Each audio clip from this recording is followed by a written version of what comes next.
Hey girl, hey. Hey mama. Hey, Hey lady. You are tuned in to the Scenes from a Single Mom podcast. We don't grow alone, and this podcast ensures that you don't have to. Grab your journal and a drink and join us. Welcome back for another episode of the Scenes from a Single Mom podcast. I am your co-host, Tiffany Huff Struthers, and I'm super excited about this week's co-host, the amazing Lannea Adamson. If you've been here for a while, you know that I believe we do the best at introducing ourselves. So Lannea, please tell the people who you are beyond the bio. Oh. And don't be modest. That's sometimes hard. So my name is Lannea Adamson. I have a business called Lannea Speaks. What's dear to my heart is speaking about mental health, speaking about maternal and infant mortality, speaking about all the things that that women go through that we don't always like to freely talk about. I like to talk about them. So I have a master's in social work, I have a master's in public health, and I'm also a certified doula. So I kind of have my hands in a lot of areas regarding maternal health. That is where my heart is, and I'm just looking forward to what 2021 has to offer and how I can serve Black women. That's really what's dear to my heart. So Amen. Thank you. And Lannea serves Black women as an author of Scenes from a Single Mom, Volume 2, which came out in 2019. Mm-hmm. And her story is called I'm a Mother Too. Lannea, tell us why you chose that title for your story. Why did I choose that title? I chose that title because it kept coming up in the chapter. The theme of why wouldn't I feel this way? So let me first go back to my chapter in Scenes from a Single Mother. I do not have any children with me. I have experienced miscarriages, and I would say there were 3, and the second one I actually had to birth my child at 18 weeks pregnant. And so I think that sometimes we talk about people or moms who are pregnant and miscarry as if they never were mothers. We don't celebrate them. And I wanted to kind of change the narrative regarding that, because as soon as I saw the double lines on the pregnancy test, I went into mother mode. Like, I prayed for my baby. I talked to my baby.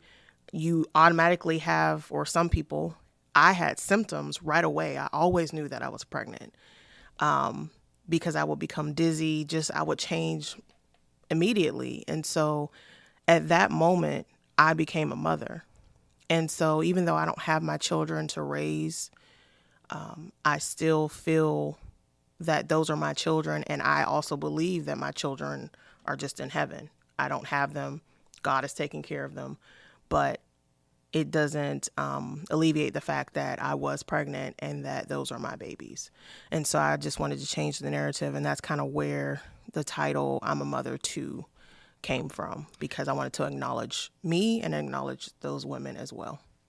I'm so grateful. I was really grateful for being able to go through the process of writing and sharing your story when you did and the way you did. And I want to shift the conversation a little bit, because you are, I would say, a maternal health expert. And in my experience in our community, miscarriage was not something that was talked about a lot. Stillborn babies was not something that was talked about a lot. And I'll be honest, up until very recently for me, I didn't even realize that infertility was a challenge for Black women, because when I was growing up, there were more people trying not to get pregnant, Right. or more people trying to figure out what to do when they did become pregnant. Yeah. And, hopefully this isn't triggering for anybody, but I know some people who were relieved to have a miscarriage, right? Yeah. And so now on the other side of it, in my more mature years, learning that it's not as easy for everyone to become a mother, right? And there are challenges associated with it. So I want to talk a little bit about those challenges, because you're right, you are a mother too, and you shouldn't be excluded from the title mother. But I think it goes back to our upbringing and the way we collectively think about pregnancy and motherhood, and ultimately in many cases take it for granted. Yeah, you mentioned so many things that are running through my mind. When we talk about just some of us growing up in the Black community, we were worried about not getting pregnant. Teen pregnancy, I know where I'm from, that was, occurring. So I'm looking around and it's like, oh my gosh, like, that person's pregnant. What are they going to do? And then as you get older, as a Black woman, in your 20s, it's like, oh, when are you going to find that man? When are you going to get married? And then the next step is, where are those babies? And even if you're not married, when are you going to have some babies? Are the questions that you have. And we never really think about those women that are having issues getting pregnant. And then also at 36 years old, just turned 37. Lord help me. You just had a birthday too? Quite the blessing. Yes, I'm Yes, 40 plus 1. yes. So now I just now had the conversation with my mother about freezing eggs. Wow. That's not even something that ever entered my mind or occurred to me to do in my late 20s, not being married, and saying, you know what, these are when my eggs are optimal. I should freeze them in case I want to have babies later on in my life. And now I'm later on in my life. No one ever asked me about that. Mm-hmm. No one ever assumes, and going a little bit deeper, thinking that we're, as Black girls or Black young women, that we're fast and that we're just very fertile. That is the assumption.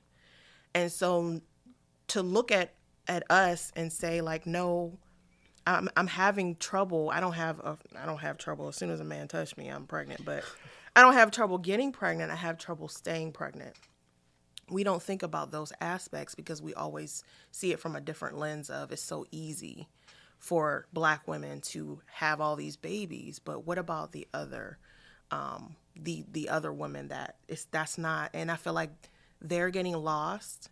I feel like they don't have a voice, and that is kind of also what I wanted to do as well, for those women to not feel ashamed. It's not their fault.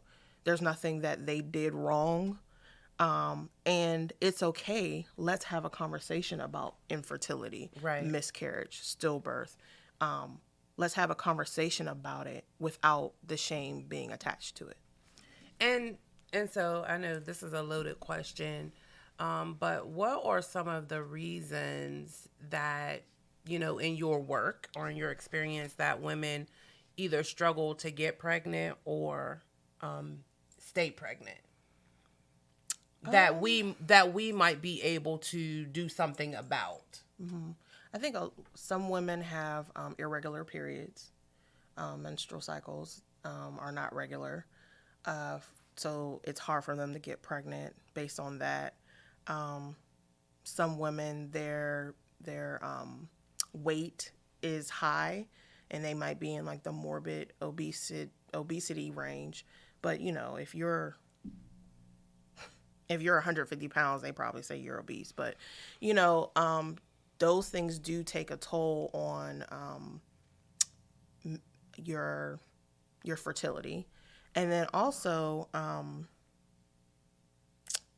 just different things that are going on with the body, high blood pressure, just different other health risks could have an effect on, I'm not an expert in, being fertile or anything like that. Right. But those are some of the things that we see. And then for me, on the other hand, as far as someone who can get pregnant, staying pregnant, it could be at, your cervix could be where it's more likely to open up. And, in my case, my water broke with my second pregnancy. Sometimes I know that the next time I get pregnant on purpose, I'm going to have like regular shots of something to help me to stay pregnant, like of a hormone.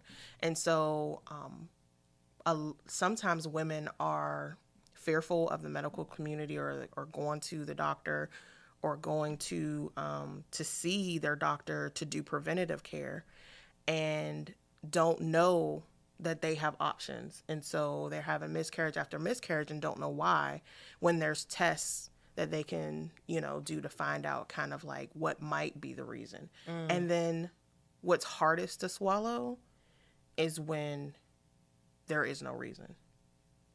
And I don't have an answer for my miscarriages yet. Again, when my pregnancies were surprises. When I purposefully plan a pregnancy, I will get testing done, and hopefully we might find something. But a lot of the times in the literature and the research, there is no reason. The fetus, they're just like, oh, your body and the fetus, they didn't mesh well. The fetus, might have been something wrong later on, and it's just an incomplete pregnancy. So there's many reasons, but I think the hardest to swallow is when there is no definitive reason and no one can give you answers. So how would you say we, as Black women and mothers, can support other women and mothers who don't have children for reasons we personally don't know, right? Or who have or are struggling with fertility and seeing a pregnancy to full term? Like, how can we be supportive of women who are having those challenges? Mm-hmm. I think what comes to mind first is that when we as girlfriends get together, a lot of women, of my age or even younger, are talking about their kids, talking about events. How's your kids doing? What's going on with them? And then, the women that do not have kids are kind of left out of the conversation.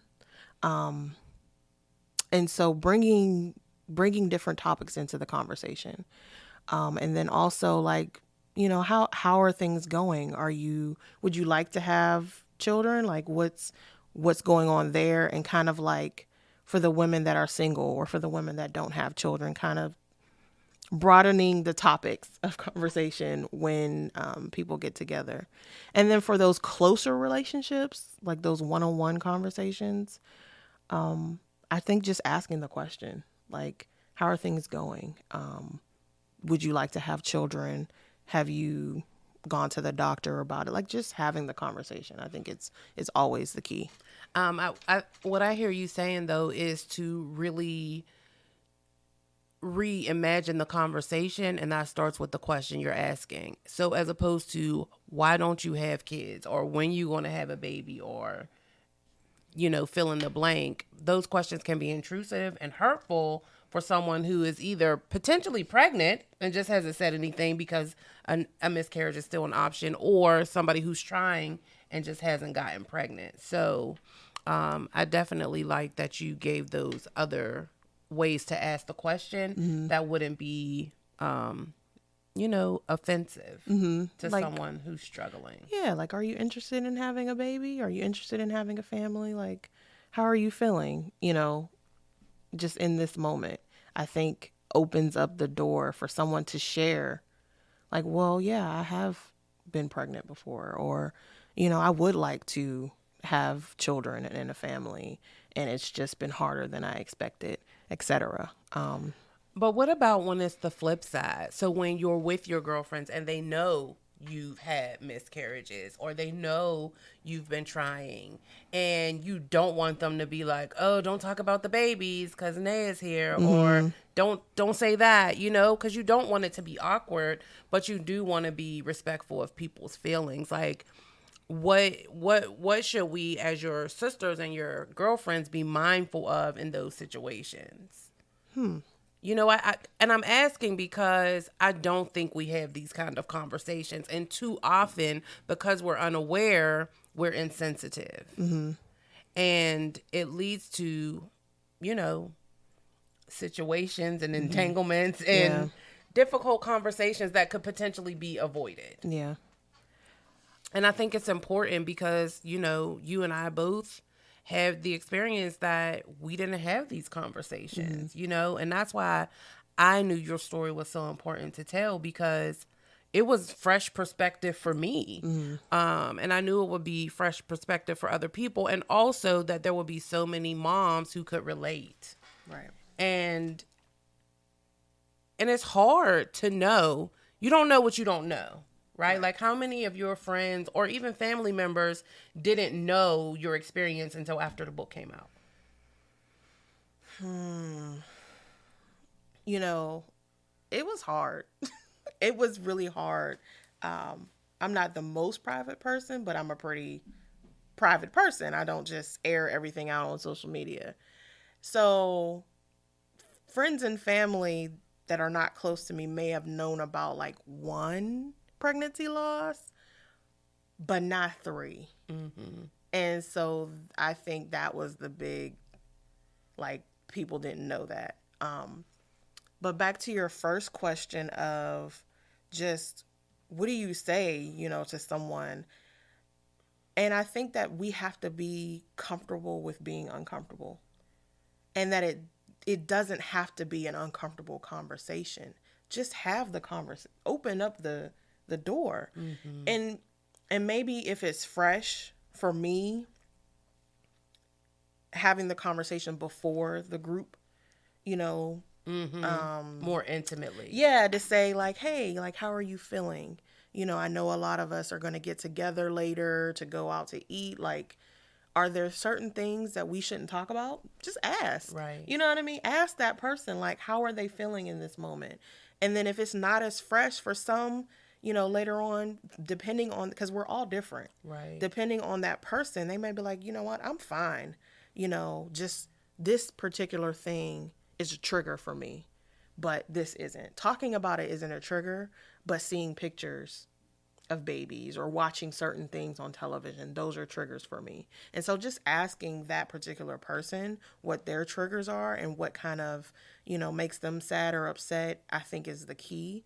But it's when we don't ask, when we don't say anything, and we act like the elephant is not in the room, we act like we're just not even going to broach the subject or talk about it. I think that's when it gets hurtful and awkward and uncomfortable. Yes. Yeah. So really being intentional about creating a safe space for all of our friends, you know, or family. Like, even in the midst of it, like, hey, like, are you okay? Right. Or let's go to the bathroom together, and then check in with that person. Like, hey, how are you feeling? And I think that's with anything, you know, we're all going through a lot of things. And Absolutely. I think, you know, just checking in with people Absolutely. is just a good, you know, habit. Yeah, I agree. I just, you know, I feel like this is such a taboo topic that even common sense when it comes to it is not so common. Yeah. And I want to break that cycle. And, you know, there are probably people who aren't comfortable with saying, well, what am I supposed to say? So they just act like there's nothing going on, and then it does become awkward, and we don't want that to be the case. So now on the other side of it, and now that you've come to a place where you are embracing the fact that, yes, I am a mother. My babies just aren't here, but I am a mother. You know, how would you encourage another woman who's had the experience and doesn't feel like a mom, and who may be struggling with the reality that she may never physically become a mom? How would you encourage her? And how do you, I guess I should say, how do you encourage yourself? Right. I'm like, I'm in a place of encouraging myself right now. Yes. Because like I said, I just turned 37, and it is the reality. Like, this may never happen for me. I just want to drop this in right here that Halle Berry had a baby at 49. Ooh. So there's that. Ooh, did you? Yeah. So, I mean, you 37, that's 12 more. That's 12 more years. You just don't know what God got in store. Be a senior citizen mom. Listen, you see, listen. God's timing is always perfect. But again, as how are you encouraging yourself Yeah. with the possibility that you may not birth and raise a child? Yes. And see, this is why we have the tissues here. We was doing so good. Because I know Tiffany. So, at this point in my life, my pregnancies, now we're going deep, came out of, I believe, occurred because I was rushing the process. And I was rushing God's timing. And that is how that happened, because I was in situations and situationships that I should have never been in. So, as she sips her proverbial tea, so now that I'm in a place of surrender, and this is coming from someone who believes in God, and He is my Father and my Lord, I'm in a place of surrender and release of His timing.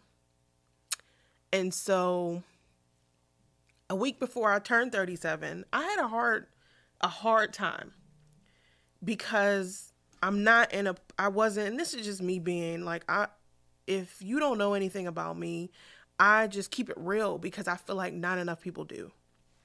And that's just how I am.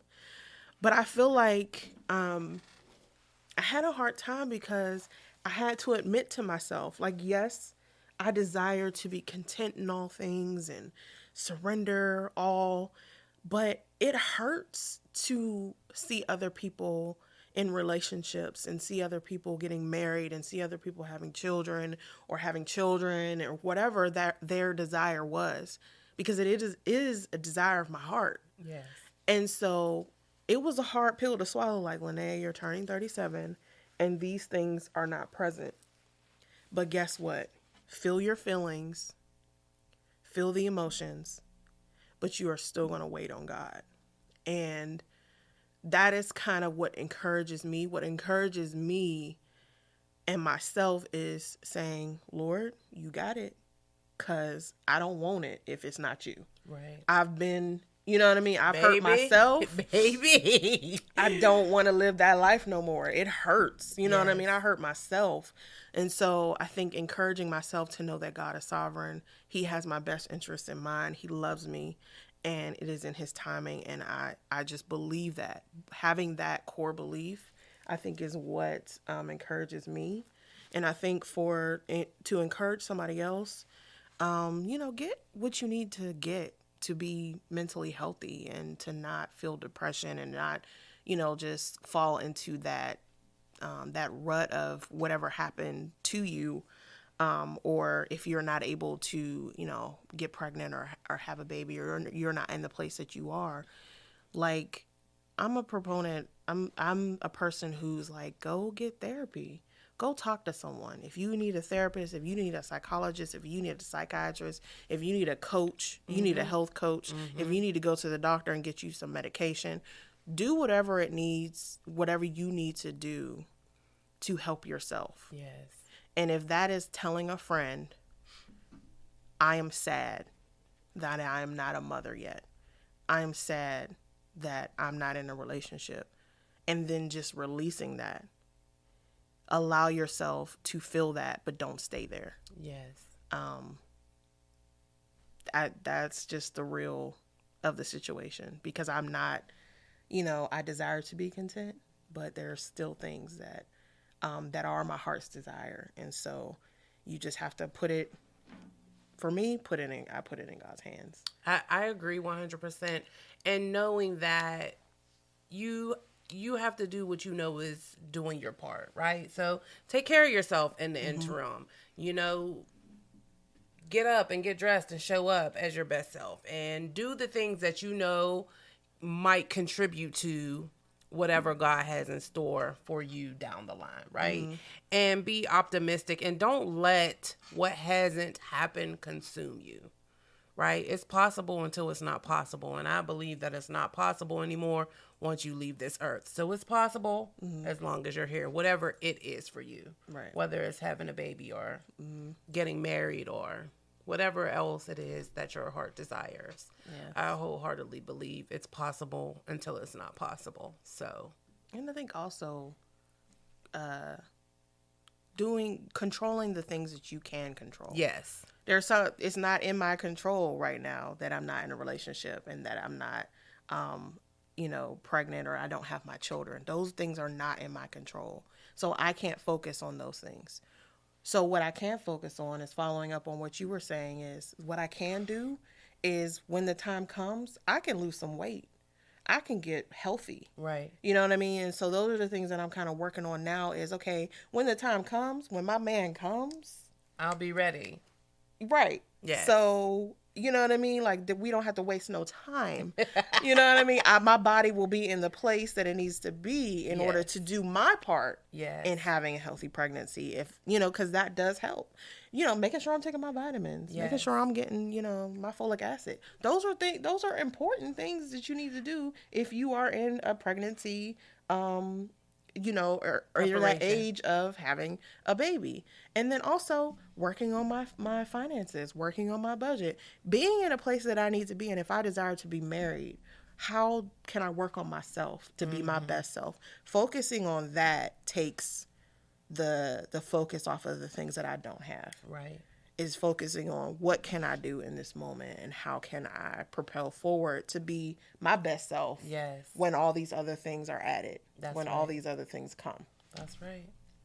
Well, I'm so grateful that we had the opportunity to have this conversation and that I'm even more grateful that you were willing to share your story because I know that I needed it. I know you needed to get it out, but I also know there are so many other women who needed to know that they aren't alone, that they are mothers, and that, it's still possible.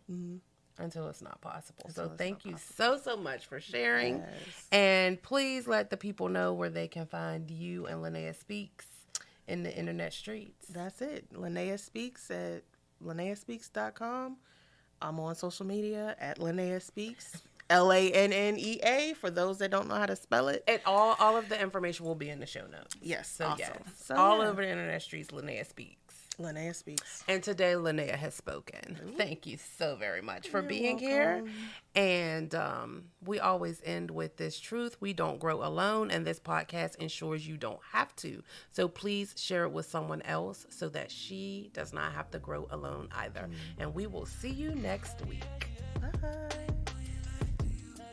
Thank you again for tuning in to this week's episode of the Scenes from a Single Mom podcast. If you were blessed by this episode, please take a moment or two and leave us a review, because when you do, you create an opportunity for another mom to find us and get the tips, tools, and tea that we share here as you grow through on your motherhood journey. And if you're not already, be sure to head over to Facebook and Instagram and follow us at When She Thrives so that you are aware of all the greatness that is going on with When She Thrives out here in these streets.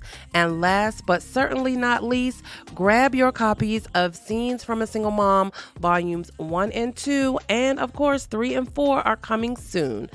Thank you again for listening, and we will chat with you next week.